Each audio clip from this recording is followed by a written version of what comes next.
Assalamualaikum warahmatullahi wabarakatuh. Waalaikumsalam warahmatullahi wabarakatuh. Baik, sebelum kita memulai pembelajaran, alangkah baiknya kita berdoa terlebih dahulu agar pembelajaran pada pagi hari ini berjalan dengan baik dan lancar. Berdoa dalam hati mulai. Berdoa selesai. Baik, sebelum Ibu memulai pembelajaran, akan Ibu absen terlebih dahulu ya. Di sini siapa yang tidak masuk? Masuk semua. Baik, masuk semua. Di sini Ibu akan membahas materi tentang alam semesta sebagai tanda kekuasaan Allah Subhanahu wa taala. Baik, memasuki materi yang pertama, kita akan membahas mengenai surat Al-Anbiya ayat 30 dan Quran surah Al-A'raf ayat 54. Baik, akan Ibu membacakan surat Al-Anbiya ayat 30, yaitu berbunyi A'udzubillahi minasyaitonirrajim. Bismillahirrahmanirrahim. Awalam yaral ladzina kafaru annas samawati wal arda kanat ratqa fataqnahuma wajalna minal ma'i kulla syai'in hayy afala yu'minun. Yang artinya, dan apakah orang kafir tidak mengetahui bahwasannya langit dan bumi itu keduanya dahulu adalah suatu yang padu, kemudian kami pisahkan antara keduanya, dan dari air kami jadikan segala sesuatu yang hidup, maka mengapakah mereka tiada juga beriman? Kemudian memasuki surat Al-A'raf ayat 54 yang berbunyi A'udzubillahi minasyaitonirrajim. Bismillahirrahmanirrahim. Inna rabbakumullahu alladzi khalaqas samawati wal arda fi sittati ayyamin tsumma stawa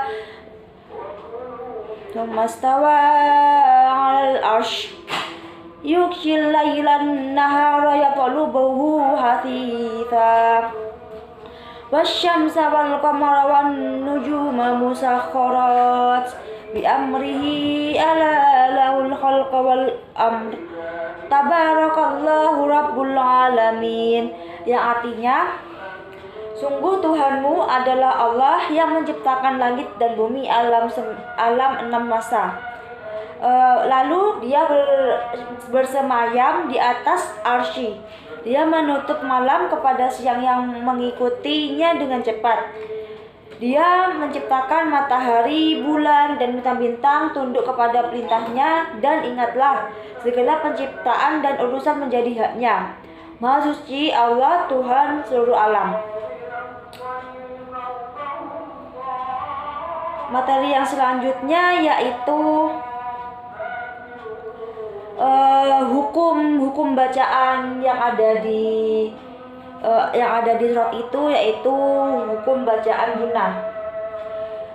Hukum bacaan gunah yaitu apabila terdapat huruf nun bertasydid atau mim bertasydid, maka dibaca gunah atau dengung yang sempurna. Cara membacanya yaitu dibaca dengan dengung dengan panjang 2 harokat setiap membaca nun atau mim yang bertasydid.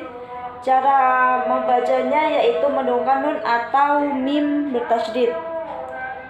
Contohnya,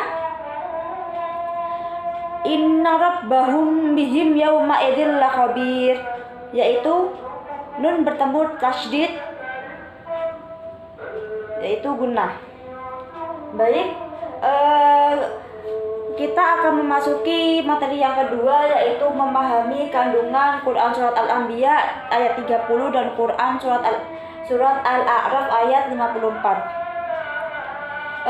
Ayat ini menjelaskan bahwa yaitu yang pertama yaitu surat Al-Anbiya ayat 30. Ayat ini menjelaskan bahwa orang-orang musyrik Mekah tidak memperhatikan alam ini. Teori ini menjelaskan bahwa peristiwa ini diungkap dalam teori Big Bang.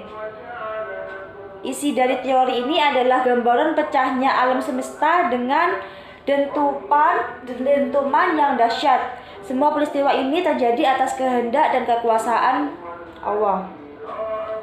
Yang kedua yaitu surat Al-A'raf ayat 54. Yang disebut pada ayat ini adalah langit dan bumi. Namun maksudnya bukan hanya keduanya. Yang dimaksud adalah semua yang ada pada semesta, dan bumi adalah semua alam yang ada di bawah.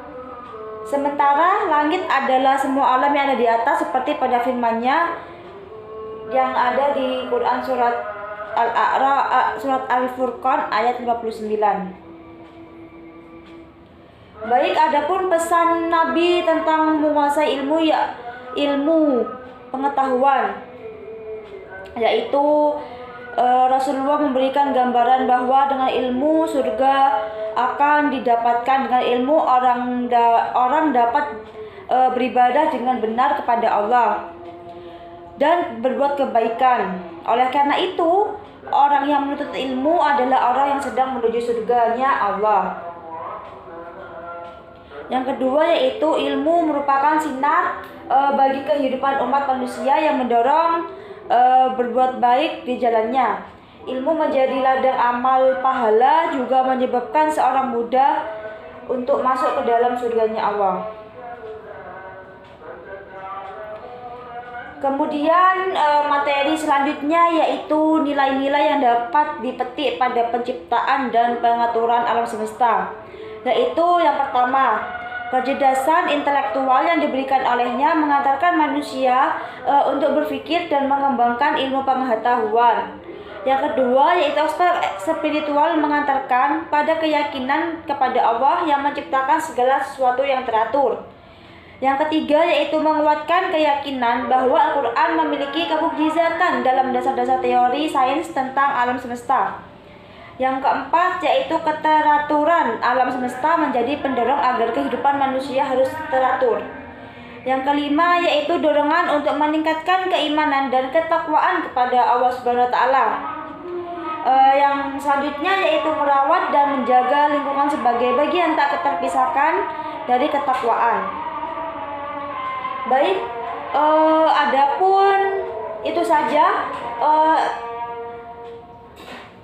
Ibu simpulkan pada pertemuan kali ini, yaitu materi yang pertama yaitu alam semesta merupakan ciptaan makhluk yang teratur sesuai dengan kehendak dan kekuasaan Allah. Yang kedua, kesimpulan yang kedua yaitu menjelaskan tentang Al-Anbiya ayat 30, menjelaskan tentang pecahnya alam atau pisahnya langit dan bumi dengan dentuman yang sangat dahsyat sekali.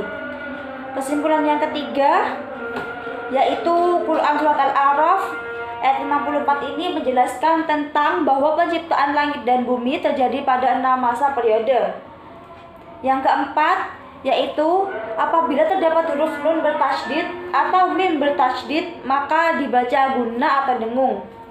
Yang kelima, penciptaan alam semesta mendorong manusia untuk meyakini kekuasaannya. Yang keenam yaitu Rasulullah berpesan pada umatnya untuk menjadi orang yang berilmu. Yang ketujuh yaitu perilaku bersyukur dan cinta terhadap tanah air yang diciptakan Allah dengan keindahan dan sumber daya alam yang berlimpah sesuai dengan Quran surat Al-Anbiya ayat 30 dan Quran surat Al-A'raf ayat 54, yaitu antara lain meningkatkan keimanan dan ketakwaan kepada Allah, sadar lingkungannya, mengelola lingkungan secara berkelanjutan, dan membuat perbaikan di bumi dengan beramal pada kebaikan yang dilandasi ketaatan kepada Allah Subhanahu wa taala dan Rasulnya. Baik, itu saja yang Ibu sampaikan. Waktunya Ibu sudah habis.